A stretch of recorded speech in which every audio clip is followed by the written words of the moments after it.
So yun mga tol, 2:30 na naman daling araw. Dito na ako naglatag sa terrace. Dito na ako naglatag sa terrace ng higaan natin. Nilatag ko na dito, no choice na eh. Yan, nilatag ko na dyan. No choice na at napakainit sa loob. Napakainit sa loob. Hindi masyadong mapasok yung hangin kasi ano lang siya, maliit lang yung bintana.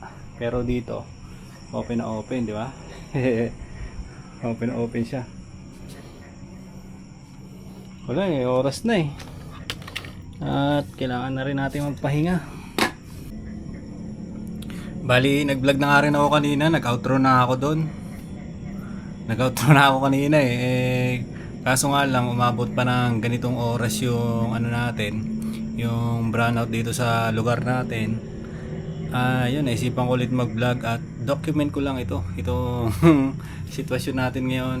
Kasi ngayon lang din to nangyari na ganito katagal yung brownout. Ang tagal, grabe. 2:35 na kanina pinakita ko 2:30, ngayon 2:35 na. At wala ganun talaga. Ganun talaga, di ba? I-enjoy na lang natin to. Total, wala na nangyari na di ba? Nangyayari na. So, wag na lang tayo magreklamo. Enjoy na lang natin. Katulad ngayon, nagba-vlog ako, di ba? So, meron na naman meron na naman tayong content niyan sa channel natin. Yan, meron akong ilaw dito. Andiyan yung emergency light natin, pero mamaya pagtapos ko mag-vlog ay papatayin ko yan. Doon yung kandila. Nakapatay na pala yung kandila eh. Nakapatay na yung kandila. Ayan, nandito siya. Buksan natin ulit. Pero huwag natin dito. Kasi baka mamaya makatulog tayo eh. Doon yung pom. Yan, pati yung katol natin. Yan dyan, okay na yan dyan. Kasi wala silang kalapit na kung matunaw man siya, tunaw lang siya dyan, di ba? Mamaya anuin natin yung vlog natin. Tawag dito. Kaya mag-ilaw muna tayo kasi nagbo-vlog tayo. Pero okay rin na experience to Okay din na experience yung nandito tayo. Di ba? Dito tayo sa labas matutulog. Hindi natin alam din kung anong oras magkakaroon ng kuryente. Pero hindi naman ganun kalamok dito. Hindi naman malamok. Sakto lang naman. Hindi lang ganun kahangin. Nakubad na nga ako, pawis pa rin ako Hindi lang ganun kahangin, pero mas maganda na nandito. Kasi pag dun sa loob, mainit talaga. Sobrang init. Papay pa nga ako. Pero okay din na experience to, di ba? Para ka lang nagka-camping. Para ka lang nagka-camping dito ka sa open, Paano kaya ako nakatulog ako dito, Paggising ko, mamaya umaga na. Wow, sarap. Sarap ng tulog. Pero siyempre, pilitin ko na matulog niyan mamaya. Pilitin natin matulog at may trabaho tayo mamaya. Mag-open tayo ng shop. May trabaho tayo at yun, siyempre, kailangan natin matulog, di ba? Hindi naman pwedeng puyat tayo ng puyat. Hindi na tayo masyado excuse me, hindi na tayo masyado nakakapag-exercise. Magpupuyat pa tayo, nagpupuyat, di wala na. Sa akin kasi parang balance lang Kung sakaling makatulog tayo ng mga alas 4 ng madaling araw o kaya alas 3, ganyan. Kunwari mo, nakatulog ako ng alas 3 madaling araw, ay magigising na ako niyan ng 9. Ganon, 3, 4, 5, 6, 7, 8, 9. 6 hours na straight, di ba? 6 hours na straight ay okay na yon. 4 hours nga lang na straight okay na Nung nagtatrabaho ako, 4 hours lang tulog ko. Yung trabaho talaga na ay pumapasok sa corporate. Nung nasa abroad ako, nung trabaho din ng dicer, iinom kami ng gabi. Kaya matutulog, tapos gigising na umaga. Diba? 6 to 3 yung pasok. May mga ganun ako schedule 4 hours lang, 3 hours na tuloy-tuloy, okay na yun. Sabagay, medyo bata pa tayo rin Kung ano-ano ba nagkwento ko Wala lang may mapaglibangan lang. So, sa akin mga tol, ine-enjoy ko lang to. Ine-enjoy ko lang yung ganitong moment, di ba? Na-enjoy ko lang yung ganitong moment kasi ano to siya, experience, 'di ba? Na-experience natin ang ganito, matulog tayo dito, walang kuryente, 'di ba? Hindi naman kasi laging ganito eh.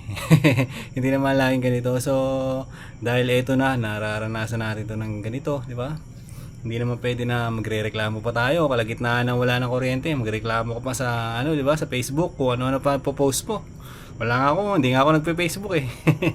Hindi ako nagpe-Facebook ngayon. Load lang ako na YouTube kanina. So, yun, tawag dito, ang gusto kong sabihin, yun nga, dahil nga nasa ganitong sitwasyon na, di ba? Wala na tayong choice. Ang gagawin na lang natin, enjoy na lang natin, di ba? Bigyan natin ng trip. Bigyan natin ng trip. Katulad nito, dito ako naglatag. Eh, hindi naman tayo naglalatag talaga dito, di ba? Hindi naman tayo natutulog dito. So, yun yung parang trip ko niyan, 'di ba? Ito yung trip ko, in-enjoy ko siya. Dito ako sa labas, nag-moment ako dito, nag-vlog ako dito. Ganun ko lang siya titignan. Eh, hindi natin alam kung anong oras magkakaroon ng kuryente.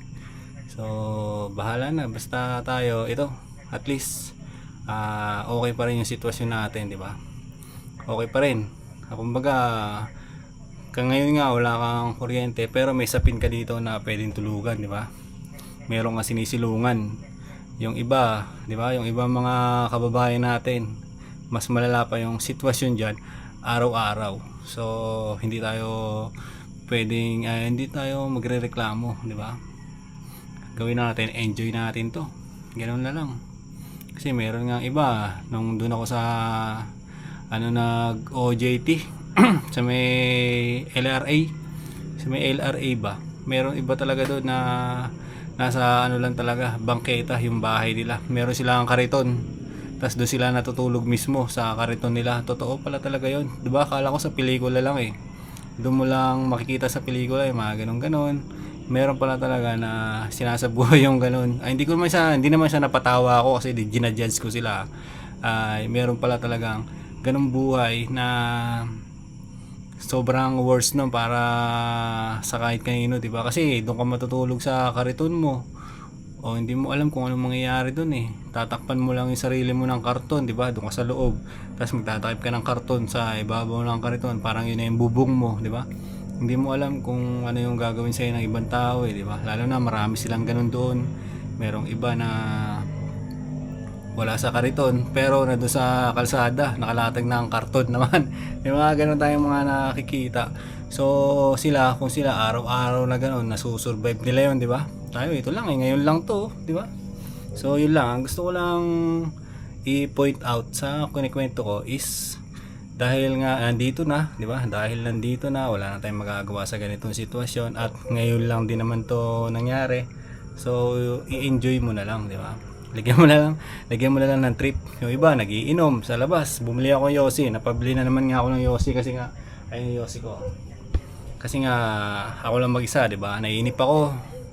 Hindi ako makatulog. So nagmotor ako. Pagdating ko doon sa labas, meron pa nakabukas doon.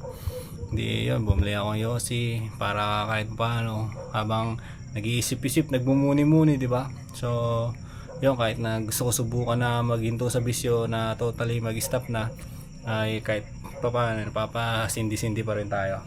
So yun, balik tayo sa akin na kwento ko kanina. Nawala na naman ako sa kwento ko. Yun nga, ang sinasabi ko lang, yung iba sa labas nagtitrip, nagiinom, diba? Yun yung trip nila, yung mag-inom. So habang brown out, tagay sila ngayon. Diba? Tayo naman, habang brown out, vlog tayo ngayon, diba? Document natin, ilagay natin sa documentation ng buhay natin yung nangyari ngayon. So yun, kaya tawag dito, kaya sinasabi ko kanina yung hindi dapat tayo magrereklamo. So wala, ganyan na, di ba? Kasi sa Facebook yan, sigurado yan, pag nag-browse ka sa Facebook, yung mga friend mo na taga dito, sigurado yan, talagang puro reklamo na yan sa Pelco. Pinagsishare na nila yung mga post ng Pelco, pinagmumura na nila yan, ganyan-ganyan, kung ano-ano mga pinagsasabi na yan, sigurado yan kasi ganyan tayo eh, di ba? Ganyan tayo. So kaysa ubusin mo yung oras mo dun, di ba? Ang dami mong pinag-chat, ubusin mo yung oras mo na i-share mo yung kuwari, dito kasi Pelco, ganun kasi madalas nangyari eh. Kahit nga sa internet eh, ganun din eh. Pag walang internet, sinishare nila, tapos papapatanay tayo, wala na. Kung ano-ano mga pinagsasabi nila. So siyempre ganun din yan sigurado sa Pelco. So di yun, di ba? Ubusin mo yung oras mo kaka-type pak, haba ng mga pinagsasabi mo, eh wala nang pakialam sa iyo yung ano magagawa nila, eh wala talagang kuryente, di ba? Wala talaga, malay mo may inaayos, di ba? Malay mo may natumba na poste, hindi ko nga alam kung anong meron eh. Basta paglabas ko ng, kasi doon sa ano namin, sa shop ni Utol, meron kuryente. Naka-aircon pa ako bago ako lumabas, pinatay ko pa yung aircon. Tapos paglabas ko ilang kanto lang, wala nang kuryente. So naisip ko, putya, wala yata ang kuryente rin sa ano kasi kanina pa ang alas 6 yung pagsilip ko sa CCTV, wala ring kuryente eh. Ganon, di alas 6 pa lang wala na, di ba? So hanggang ngayon alas 2 na ng madaling araw, baka may natumba na poste kasi lakas na ulan kanina. Tapos hindi natin alam, baka mamaya may mga kuryente na natamaan ng mga malalaking truck, di ba? May mga yung mga nakasabit sa ano, may mga ganun minsan, di ba? Mamaya nadaanan ng truck yung kuryente, yung cord, ganun. Hindi natin alam eh. Kasi ano, buo talaga na ano, walang kuryente, di ba? Meron man mga kislap sa mga nandoon ay mga solar, yung katulad dito nga sa kanto natin, oh. Meron nga tayong solar diyan eh, di ba? Merong solar diyan, mayroong poste. So, yun, hindi natin alam kung ano nangyari kasi hindi talaga ako nag-Facebook. Maniwala mo kayo sa hindi. Kahit, di ba, walang kuryente. Hindi ako nag-browse. Ginawa ko lang kanina, payosi-yosi lang ako, lumabas ako, payosi-yosi. Tapos nood ako sa YouTube. Ganun lang yung ginawa ko. Hindi rin naman ako nag-inom, wala rin naman ako kainuman. Ganun. Tapos, eto na, andito na ako ngayon. Hindi talaga ako masyado sumilip sa cellphone ko. Si baby naman kasi tulog na eh. Tulog na si baby, wala rin naman akong i-chat. So, yun na, nag-trip na lang ako. Nagmumuni-muni lang. Ganun, hanggang sa kanina, naisipan ko na maglatag dito.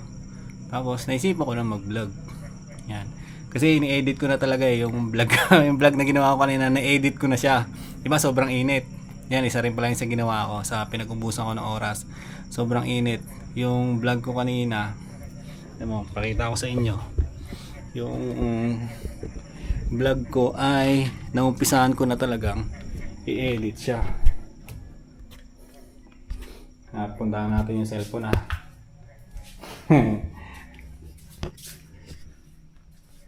Saan na yun? Saan yung cellphone natin? Ito nga oh. Nag-connect na yung device eh. Papahaba lang ng vlog no? Ito na nga oh. Wala nang kuryente, wala rin tubig.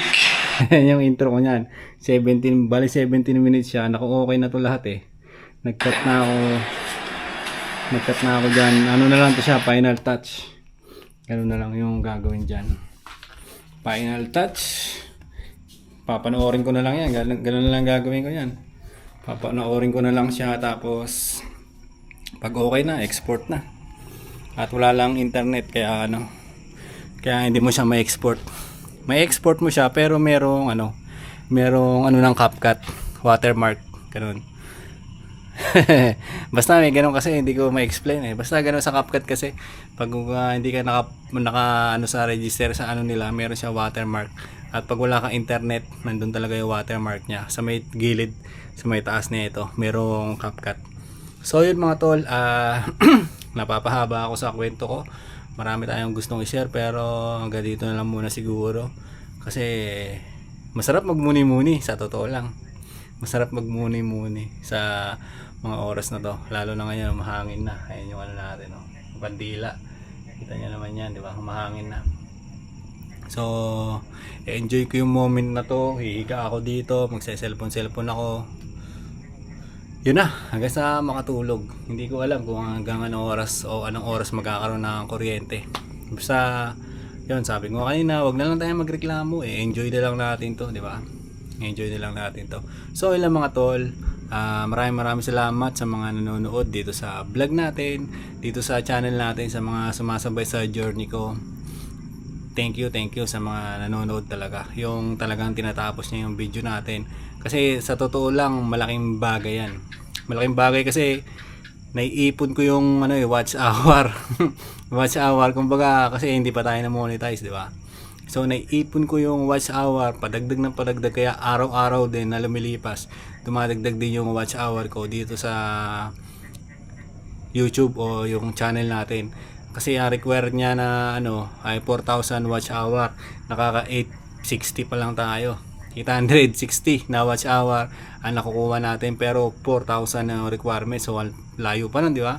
Kaya sa mga tropa natin dyan, sa mga tol natin na tinatapos talaga yung video natin, ay malaking tulong talaga yan. Hindi ko man maano kung paano magpasalamat, pero malaking tulong yun sa channel natin pag talaga tinatapos yung mga video. Kasi yun nga, target ko makapagpa-monetize. Kaya tignan nyo, pansinin nyo sa channel, kahit pa paano sinisipagan ko, lagi ako nag-upload. Kahit na ganun pa naman yung mga natin, walang kakwenta-kwenta yung upload natin, ay pinipilit ko pa rin mag-upload kasi gusto ko rin masanay Tulad ngayon, di ba? Tuloy-tuloy tayo nagsasalita, parang kinukulang pa nga yung natin parang kinukulang pa yung isang vlog, di ba? Kaya araw-araw tayo maglalapag niyan, araw-araw i-share natin yung kwento natin, buhay natin, yung journey natin, lalapag natin dito sa channel. So yun, mga tol, at dito na natin tatapusin yung vlog-vlogan natin ngayong oras. Yan, 2:50 na ng madaling araw, mag-aalas 3 na. So yun, hanggang dito na lang muna tong vlog-vlogan natin. Maraming salamat ulit sa mga nanonood dito. Bye-bye!